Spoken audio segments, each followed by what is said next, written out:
Friday night at Gamebridge Fieldhouse didn't really end when the buzzer sounded, because before the noise had even settled and before Tiffany Hayes had properly taken her seat at the podium, her words were already drifting toward Caitlin Clark like smoke in a quiet room, sharp and impossible to ignore, as she suggested the league would never truly start calling the fouls on her, and that if they ever did, Clark might not even be able to play the game at all, a comment that landed heavier than the box score itself. Even though Clark had just delivered composed and ruthless 22 points with 9 assists in her return from injury, shaking off a back issue that had kept her out just days before, while Hayes had done her own damage off the bench with 19 points in a losing effort as Indiana secured a 90-82 win. Yet the scoreboard somehow felt secondary to the tension forming in the air. Because what Hayes was really pointing at wasn't just referees or whistles. It was something bigger, something structural. Something about attention and consequence, and you get protected when the game gets tight. And as the Valkyries packed up and headed home that night knowing they would see Clark again soon at Chase Center in San Francisco,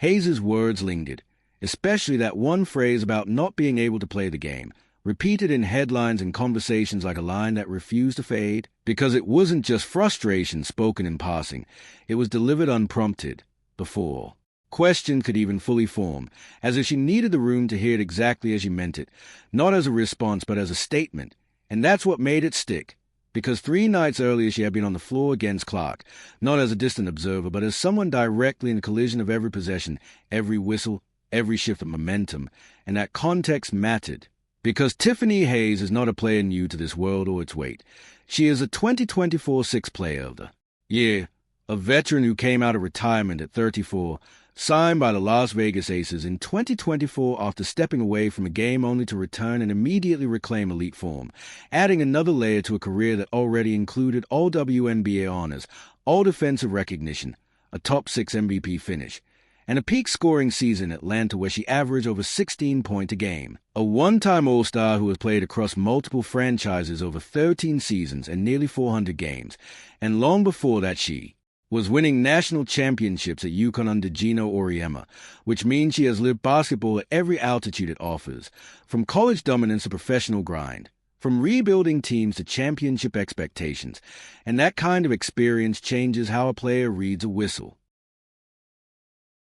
how they interpret contact, how they recognize patterns that casual eyes miss. So when she spoke about Clark and officiating, it wasn't coming from ignorance or impulse alone. It came from careers spent inside the machinery of a league, and that same league had just watched Clark return from injury and immediately tilt the floor, scoring efficiently, creating for others, and drawing attention that followed her every step, while the Valkyries arrived with a plan built around disruption. Physical pressure, hands, bodies, contact meant to pull rhythm apart piece by piece, a strategy that showed itself early when Hayes was clapping in Clark's face after an early bucket, a small gesture that carried more weight in context than in isolation, because it was part of a broader attempt to throw her off balance. Yet Clark answered in the only way she consistently seems to, by playing through it, by escalating without flinching, by letting the game tighten around her without shrinking, even as officials called multiple fouls on her, including a flagrant. While Hayes kept producing offensively off the bench and Golden State stayed close,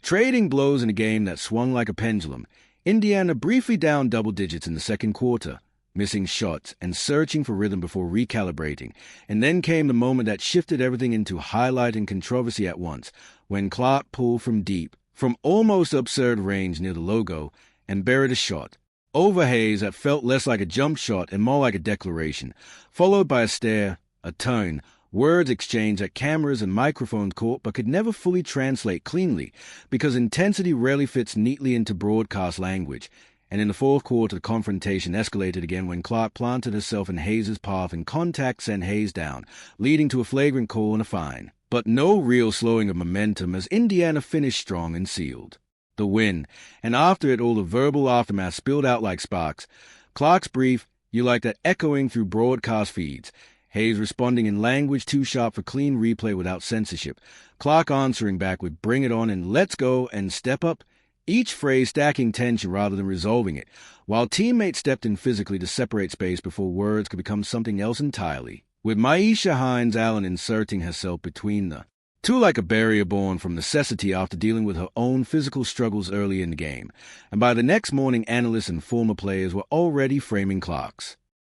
Performance is something larger than statistics, describing a shift from promising rookie narrative to something more assertive, more confrontational, more inevitable. And in Indianapolis, the memory of that style of moment runs deep, because this is a city that remembers Reggie Miller at Madison Square Garden in 1995, trading threes with Spike Lee's courtside presence, turning 8 points in 9 seconds into legend, turning hostility into fuel, turning a hostile road environment into a stage for silence through performance. And that history sits in the background now as Clark steps into similar atmospheres, where opposition crowds, bench energy, and sideline voices become part of the game itself. And so when Thursday night at Chase Center arrives, the narrative is already fully loaded before tip-off even happens, because Hayes will be on her home floor in San Francisco, the same player who spoke so openly after Friday's game, now facing the consequences of her own words in the form of attention, scrutiny, and direct matchup energy.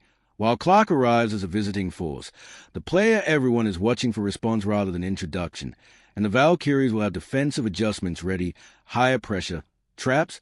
physicality designed again to disrupt rhythm. But the real question isn't just tactical, it's psychological, because Hayes' quote now follows her into every pre-game setting, every media availability, every possession, and the league itself will have seen the same clips, the same flagrant replay, the same post-game remarks, and that means nothing exists in isolation anymore. Every foul, every whistle, every shot becomes part of a larger conversation about control and perception, especially when Clark's stat line already includes both brilliance and contact-heavy scrutiny in the same breath. And as a box score is revisited and compared, as fouls and fines and flagrant calls are lined up against claims of protection or imbalance, the contradiction itself becomes a story, because in one direction you see a player described as protected by the league, and in the other you see that same player finishing games with multiple fouls and physical punishment absorbed possession after possession. And that tension is what makes Thursday night feel heavier than a regular season matchup,